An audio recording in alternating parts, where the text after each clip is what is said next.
बिस्मिल्लाहिर्रहमानिर्रहीम। आज की वीडियो शंट डीसी जनरेटर्स के बारे में है और यहाँ पे एक्सरसाइज 8.17 जो मिस्टर सत्तार करीम के नोट्स में से है कि क्वेश्चन नंबर 2.1 को सॉल्व करेंगे। तो ये हमने पहले भी देखा था ओपन सर्किट डायग्राम। इसी डायग्राम को हम लेके चलेंगे जो क्वेश्चन यहाँ पे सॉल्व करेंगे।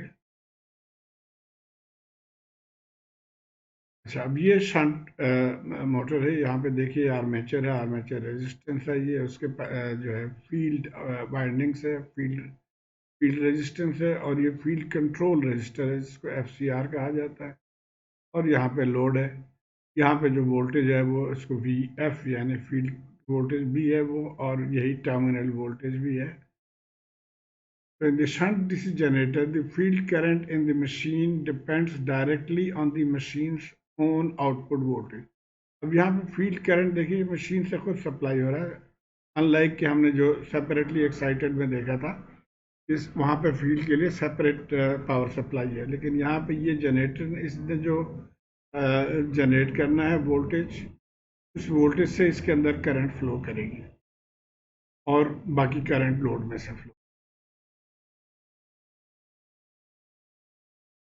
अच्छा, ये हमने अभी देखा ओपन सर्किट कैरेक्टरिस्टिक्स का बेसिक कॉन्सेप्ट ये है कि अगर हम लोड को हटा दें तो जो भी यहाँ पे वोल्टेज है वो इस वोल्टेज के बराबर होगा, बिकॉज जो आर्मेचर करंट को फ्लो करने के लिए कोई रास्ता नहीं है, बहुत मिनिमल करंट इसमें से फ्लो करे, तो इसलिए जो इनपुट वोल्टेज है वही वोल्टेज आउटपुट के बराबर होगा। तो वो तब हम जो ग्राफ बनता है उसको हम ओपन सर्किट कर्व कहते हैं। एक और ग्राफ हम यहाँ पे यूज़ करेंगे, वो हुआ यहाँ पे जो V field divided by resistance. तो इसकी वजह से जो आई है करंट है उसको और वी फील्ड को हम प्लॉट करेंगे, तो जो ये कर्व बनेगा वो एक्चुअली फील्ड रेजिस्टेंस के बराबर है, यानी इन दोनों को ऐड करके RF बने। तो इन दोनों को हम यूज़ करेंगे। और ये देखिए यहाँ पे इस डायग्राम को हम बारी बारी यूज़ करेंगे। ये ब्लू कलर में हमारा जो है OCC है, और ये इसके अलावा 3 रेजिस्टेंस लाइंस हैं, इनको भी हम अभी आगे चल के देखेंगे। तो यहाँ फार्मूला अब देखिए कि टर्मिनल वोल्टेज किसके बराबर होगा, EA जो जनरेट हो रहा है उसमें से IA ड्रॉप इसके क्रॉस। और जैसे मैंने बताया कि नो लोड पे आर्मेचर करंट चूँकि ज़ीरो हो जाएगा तो ये पोर्शन ज़ीरो, देयरफॉर VT बराबर है EA के। और the generator no load voltage is where the magnetization curve intersects the field resistance line। अब यहाँ पे हर पर्टिकुलर स्पीड के लिए आप एक तो OCC बनाते हैं, और फिर हर पर्टिकुलर फील्ड रेजिस्टेंस के लिए जो ओपन सर्किट वोल्टेज या नो लोड वोल्टेज है वो आप इस ग्राफ से कैलकुलेट कर सकते हैं। अब ये जैसे ये रजिस्टर लाइन है, ये जहाँ पे इंटरसेक्ट करे तो ये इसके लिए वो नो लोड वोल्टेज हो गया। इसी तरह ये रेजिस्टेंस लाइन यहाँ पे इंटरसेक्ट कर रहा है इसका, तो ये वोल्टेज जो है इसके लिए नो लोड वोल्टेज, और इसी तरह तीसरे केस में भी होगा। अब आ जाते हैं हम क्वेश्चन की तरफ। क्वेश्चन दिया हुआ है कि इसमें स्पीड है 850 RPM, और what is the no load voltage when the FCR is shorted out. अब ये FCR है जो फील्ड कंट्रोल रजिस्टर है। एक तो फिक्स रजिस्टर है 20 ओम का, और ये फील्ड कंट्रोल रजिस्टर है। तो पहले शॉर्टेड आउट का मतलब इसको ज़ीरो कर दिया, यानी टोटल रेजिस्टेंस 20 रह गया। उसके बाद दूसरे केस में सेट टू 10 ओम, तो ये इसको 10 हो गया तो 20 + 10 30 हो जाएगा, और सेट टू 30 तो 30 + 20 50 हो जाएगा। तो इनको हम बारी बारी देखेंगे कि इसके कैसे हम नो लोड वोल्टेज इनके लिए निकालेंगे। उसके बाद इसमें है find the critical resistance and short circuit current, ये भी हम देखेंगे क्या चीज़ है। What is the critical speed when FCR is set to 10 ohm and 30 ohm? तो क्रिटिकल स्पीड क्या है ये हम बयान करेंगे और कैसे इसको निकालते हैं। और finally what is the minimum speed at which the generator can build up, तो ये भी हम आगे चल के देखेंगे। तो आइए हम बारी बारी इसको देखते हैं। सो पहला सवाल A, what is the no load voltage when FCR is shorted out. जब FCR शॉर्टेड आउट, तो जैसे मैंने बताया कि अब ये हमारा हो जाएगा, यहाँ से देखिए ये 20 FR20 हो जाएगा। अच्छा, अब यहाँ हम कह रहे हैं कि we already have the OCC table graph, now we need an IF-VF graph. तो इस तरह का ग्राफ हमें चाहिए या हम इस तरह का टेबल बना लें। तो तरीका क्या होगा? तरीका ये है कि FCR जब ज़ीरो है तो टोटल रेजिस्टेंस RF, जो कि FCR प्लस RF डैश है, यानी इन दोनों के मजमूआ है। अब ये तो ज़ीरो हो गया, तो RF जो है वो 20 के बराबर हो गया। अब हमारा इक्वेशन क्या होगा यहाँ पे, यानी VF बराबर हो गया IF into RF, IF into RF, और RF यहाँ पे अब टोटल हो गया 20।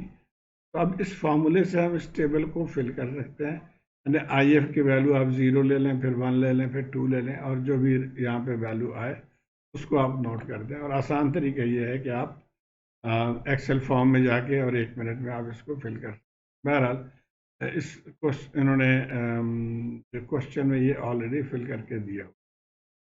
अच्छा, तो अब ये IF-VF हो गया। अब हम आ जाते हैं, अब VF is calculated from the equation by putting different value of IF, और IF versus VS line is the RF line for that FCR। इस तरह की लाइन हम अभी अगले स्लाइड में ड्रॉ करेंगे।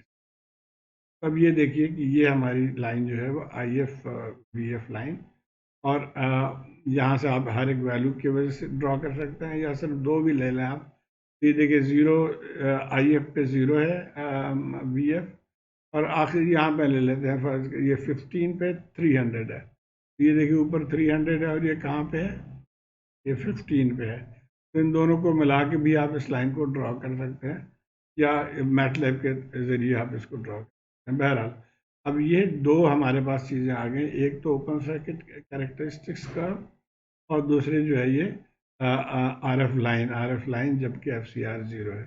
तो जैसे हमने पहले पढ़ा था कि इन दोनों के इंटरसेक्शन पे जो वोल्टेज है वही हमारा नो लोड वोल्टेज होगा। तो अब यहाँ से generator no load voltage is where the magnetization curve intersect the field resistance line. और यहाँ से हमने देख लिया कि ये तकरीबन 25.7 वोल्ट है। तो ये हमारा आंसर हो गया कि V नो लोड वोल्टेज जो है वो 257.5 वोल्ट। अब ये अंदाजन हम ले रहे हैं, थोड़ा बहुत फ़र्क भी पड़े तो कोई फ़र्क। तो ये पहले क्या हो गया जब शॉर्टेड। अब अगर 10 पे है तो हमारा RF कितना हो जाएगा, RF यहाँ पे 10 हो जाएगा, ये 20 मौजूद है तो 30 हो गया।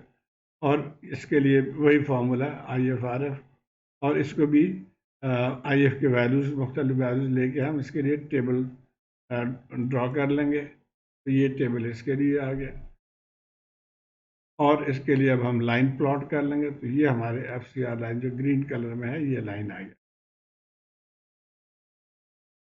और अब इसकी वजह से आप देखें इनका इंटरसेक्शन, यानी OCC के साथ इस लाइन के इंटरसेक्शन पे जो वोल्टेज है वो हमारा नो लोड वोल्टेज 208 वोल्ट हो गया। अब इसका थर्ड पार्ट जो है वो है कि जब ये 30 हो तो 30 में क्या होगा, FCR 30, यहाँ पे 30 होना चाहिए, तो 30 + 20 50 हो गया। ये इक्वेशन बन गया। यहाँ पे भी हम टेबल बना लेंगे उसी तरह IF की वैल्यू 0 1 2 3 डाल के, और इसको भी हम प्लॉट कर लेंगे। अब ये हमारा प्लॉट आ गया, इसका मैजेंटा लाइन जो है। तो इस लाइन के देखिए इंटरसेक्ट विद द OCC यहाँ पे कहीं पे है, और ये ऑल्दो ये थोड़ा सा इनएक्यूरेट लग रहा है, लेकिन जब आप खुद ड्रॉ करेंगे with the help of MATLAB तो ये इंटरसेक्ट पॉइंट जो है वो यहीं पे आएगा। ये 24 वोल्ट बुक में भी दिया हुआ है, और एक्चुअल आप करके देखेंगे तब भी यही होगा। तो इसलिए हमारा V नो लोड वोल्टेज जो है हम लिख लेंगे 24। तो इस तरह से फॉर एनी FCR आप नो लोड वोल्टेज कैलकुलेट। अब इसके आगे दो पॉइंट्स जो है वो हमने डिस्कस करना है आगे सवाल में, तो वो यहाँ पे मैं थोड़ा सा ब्रीफ दे दूँ। एक तो है क्रिटिकल स्पीड। क्रिटिकल स्पीड क्या है? It is the minimum speed of the armature, यानी ये जो आर्मेचर को हम एक्सटर्नल किसी चीज़ से घुमा रहे हैं, तो कम से कम स्पीड जिस पे जाके which is required to build up EMF, ताकि यहाँ पे ईएमएफ प्रोड्यूस हो, तो उसको हम कहते हैं critical speed. And so all generators work above the critical speed. दूसरी चीज़ जो है वो है critical resistance. It is the maximum resistance above which a DC generator could not develop EMF। तो अब ये मैक्सिमम वैल्यू यहाँ पे कितना होना चाहिए रेजिस्टेंस, मैक्सिमम अलाउेबल। जब उससे ज़्यादा चले जाएंगे तो ये जनरेटर फिर जो है वो एक्साइट नहीं करेगा, बिजली इसने प्रोड्यूस नहीं करनी। अब बी क्वेश्चन था कि find the critical resistance and short circuit resistance. तो critical resistance is a slope to the OCC line. तो अगर ये फर्ज करें, ये बहुत सारे रेजिस्टेंस लाइन्स हैं और ये हमारा ओसीसी कर्व है, तो ओसीसी कर्व पे अगर आप एक टेंजेंट लाइन ड्रॉ करते हैं तो उस लाइन को जो है उसको हम कहेंगे कि ये क्रिटिकल रेजिस्टेंस। और इसके राइट साइड पे जब चलते जाएंगे तो रेजिस्टेंस कम होता जाएगा, लेफ्ट साइड पे रेजिस्टेंस ज़्यादा होगा। तो जब इससे ज़्यादा पे आ जाएंगे तो ये it will stop producing the voltage or generating the voltage. For a DC shunt generator to build up the voltage, the total field current resistance must be equal to or less than the critical field। तो desirable ये है कि हमारा resistance इससे कम हो, क्योंकि इस point पे भी, एग्जैक्ट इस पॉइंट पे भी जनरेटर जो है वो फ्लक्चुएट करना शुरू। अच्छा, अब जो पहला सवाल था कि आप क्रिटिकल रेजिस्टेंस मालूम कैसे करें, तो find critical resistance we draw a line tangent to the OCC. तो जैसे हमने पहले देखा था, शॉर्टकट तरीके ये कि हम जो भी ओसीसी लाइन है वहाँ पे आप एक टेंजेंट ड्रॉ कर लें और कोई भी एक फील्ड करंट ले लें, उसके क्रॉस जो वोल्टेज है उसको ले लें और उन दोनों को डिवाइड कर लें, यानी वोल्टेज डिवाइडेड बाई करंट से आप आर सी आर निकाल सकते। अब यहाँ दो पॉइंट्स लेके मैं शो करना चाहता हूँ। यहाँ पे देखिए 2 पे ये 80 है, तो ये 80 डिवाइडेड बाई 240 हो जाएगा। इसी तरह 3 पे 120 है, तो 120 डिवाइडेड बाई 3 भी 40 हो जाएगा। तो आर सी आर इज 40 ओम। ये क्रिटिकल रेजिस्टेंस। अब हम दूसरे पोर्शन पे आ जाते हैं कि शॉर्ट सर्किट करंट। तो शॉर्ट सर्किट करंट के लिए हमने यहाँ लोड की जगह पे इसको शॉर्ट कर दिया, ये शॉर्ट हो गया। अब इसमें से जो करंट फ्लो करेगी उसको हम कहेंगे आई शॉर्ट सर्किट। अब यहाँ पे क्या क्या चीज़ें हो रही है वो देखिए।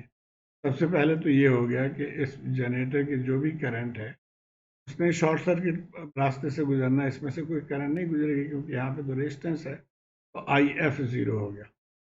तो अगर आई एफ ज़ीरो हो गया तो ये टर्मिनल वोल्टेज ज़ीरो, चाहे यहाँ से देख लें या यहाँ से भी देख लें, क्योंकि यहाँ रेजिस्टेंस नहीं है। तो current multiply by zero is zero. और उसके बाद जो आर्मेचर करंट है वही अब शॉर्ट सर्किट करंट हो जाएगा, तो आई ए इज आई ए। और अब चूंकि फील्ड में से करंट फ्लो नहीं कर रही तो जनरेटर ने प्रोडक्शन बंद कर देना, ये ईएमएफ जनरेशन बंद कर देना। अब यहाँ पे जो जो भी वोल्टेज मौजूद है अगर इसके अंदर, उसको हम कहते हैं residual voltage due to the residual magnetism. तो यानी अब ई ए बराबर हो गया ई रेजिड्यू। अच्छा, अब ये हमारा फार्मूला था V T equal to E A minus I A R, या वी टी ज़ीरो हो गया तो ये आ गया, और यहाँ से हम शॉर्ट सर्किट करंट निकाल सकते हैं E R S divided by R A. अच्छा, आर ए जो है यानी आर्मेचर रेजिस्टेंस, ये कहीं पे दिया हुआ है, इससे पहले वाले क्वेश्चन में दिया हुआ है कि 0.2। अभी ई आर एस हम इस ग्राफ से देखेंगे कि ये मिनिमम, जब ये आई एफ ज़ीरो तो वोल्टेज कितना है, वो 20 है। इस टेबल से भी आप देख सकते हैं कि अगर आई एफ ज़ीरो है तो उस वक्त वोल्टेज 20 है, तो ई रेजिड्यू जो है वो 20 है। तो शॉर्ट सर्किट करंट इसमें से 80 एम्पेयर।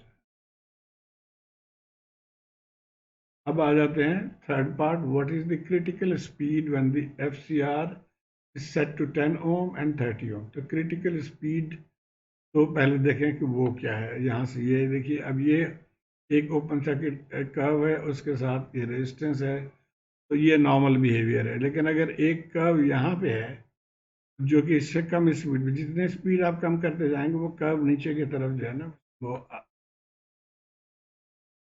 तो अब हमने तो क्रिटिकल स्पीड मालूम करना है, तो उस वो क्या करेंगे हम, अगर फर्ज करें कि ये कर्व है तो इस या ये हमारी लाइन ये मौजूद है, इसके साथ अब हम एक कर्व ड्रॉ कर लेते हैं ऐसे कि ये लाइन इस कर्व के ऊपर टेंजेंट हो, यानी इस कर्व के लिए ये क्रिटिकल रेजिस्टेंस बन जाए। तो जिस कर्व पे ये क्रिटिकल रेजिस्टेंस है उस कर्व को हम कहेंगे, या उस कर्व के स्पीड को हम कहेंगे ये क्रिटिकल स्पीड है। तो आइए अब इस बैकग्राउंड के साथ हम आगे देखते हैं। तो it is the minimum speed of the armature which is required to build up EMF by the generator so that all the generator works above the critical speed. तो minimum speed जो है for a particular wave, उसके लिए ये critical speed, उससे अगर नीचे जाएंगे तो generator will not start work. अब कैसे मालूम करेंगे क्रिटिकल स्पीड? तो उसके लिए ये फार्मूला हमने पहले भी पढ़ा हुआ था, इससे पहले की जो वीडियो है उसमें। यहाँ पे ये देखिए, ये हमारा नो लोड वोल्टेज है, नो लोड वाली स्पीड है, और जो प्रेजेंट वोल्टेज है या जो आरएफ लाइन की वोल्टेज है वो है, और न्यू स्पीड। तो ये N1 जो है इसको हम कहेंगे critical speed. Take any value of IF and draw a vertical line. कहाँ पे बोला? अब ये देखिए, ये हमारे पास आ गया, हमने FCR10 के लिए लेना है, तो ये FCR10 की लाइन है। अब FCR10 के लाइन से एक लाइन हम ड्रॉ करेंगे किसी भी एक वोल्टेज, सॉरी करंट पे। आप यहाँ से ले लें, यहाँ पे ले लें, यहाँ पे ले लें, बहुत ऊपर जाएंगे तो वो एरर आ जाएगा। तो हमने उस रेंज में रहना जहाँ पे ये टेंजेंट बिहेवियर है, कब पे टेंजेंट हो। तो E2 पे लिया हमने, तो ये जो जो हमारे रेजिस्टेंस लाइन के साथ जो वोल्टेज है उसको हम कह रहे हैं EA, और जो OCC के साथ जो वोल्टेज आया वो है EO। अब ये दोनों वैल्यूज हम पुट कर देंगे। तो यहाँ पे हमने 60 और 80 पुट कर दिया। डॉक्टर साहब ने अपने बुक में 30 और 40 पिक किया, वो यहाँ से ले रहे हैं 1 एम्पेयर से। तो ये चूँकि इतना क्लियर नहीं था इसलिए मैंने 2 एम्पेयर ले लिया, रिजल्ट सेम है। तो 60 और 80 हमने लिख लिया। यहाँ पे स्पीड 850 सवाल में दिया हुआ है, तो यहाँ से अब न्यू स्पीड या क्रिटिकल स्पीड आ गया 637.5 RPM। ये हो गया 10 के लिए। अब इसी तरह अगर हम 30 के लेंगे तो हम इस ग्राफ को ले लेंगे, देखते हैं। तो अब इस ग्राफ के साथ उसी तरह हम ये 2 से चल रहे हैं, इस ग्राफ के साथ पहले लाइन ड्रॉ कर दिया और OCC के साथ ड्रॉ कर दिया। तो जो RF के साथ जो है वो ये है, और इसके साथ जो है वो है। तो इसी तरह हम ये दोनों वैल्यूज यहाँ पुट कर देंगे। तो EA अब 100 है यहाँ पे, और EO 80 है, और स्पीड 850 है। तो अब यहाँ से स्पीड जो आएगा वो 1062.5 RPM। तो अब ये स्पीड ज़्यादा है, यानी आप यहाँ से चले गए तो ज़्यादा स्पीड हो गया। ओके, और फाइनली है, what is the minimum speed at which the generator could build up. तो अब ये जैसे हमने देखा कि जब जो इस लाइन के साथ, ये क्रिटिकल लाइन के साथ जो कर्व हो उसकी स्पीड ही मिनिमम स्पीड। और कौन से कर्व लेंगे? हमने तो 3 इस तरह के स्ट्रेट लाइंस पढ़े थे। तो जो सबसे कम रेजिस्टेंस है यानी FR0 जहाँ पे है उस लाइन को हम लेंगे। FR0 की लाइन को हमने ले लिया ये, और यहाँ से भी उसी फॉर्मूले के तहत ये लोअर एंड पे जहाँ पे टेंजेंट होगा वहाँ पे हमने 2 वोल्टेजेस ले लिए, एक इसके साथ जो यानी रेजिस्टेंस लाइन के साथ, और एक OCC के साथ, और वही फार्मूला जो हमने इस्तेमाल किया उससे हम स्पीड मालूम कर लेंगे। तो ये 40 और 80 यहाँ से आ गया। तो N1 जो है वो 425 RPM, ये V नहीं होगा R। तो ये क्रिटिकल स्पीड हो गया। उम्मीद है आप इसको फॉलो कर पाए होंगे। मुझे अपने कमेंट्स के ज़रिए आगाह कीजिएगा।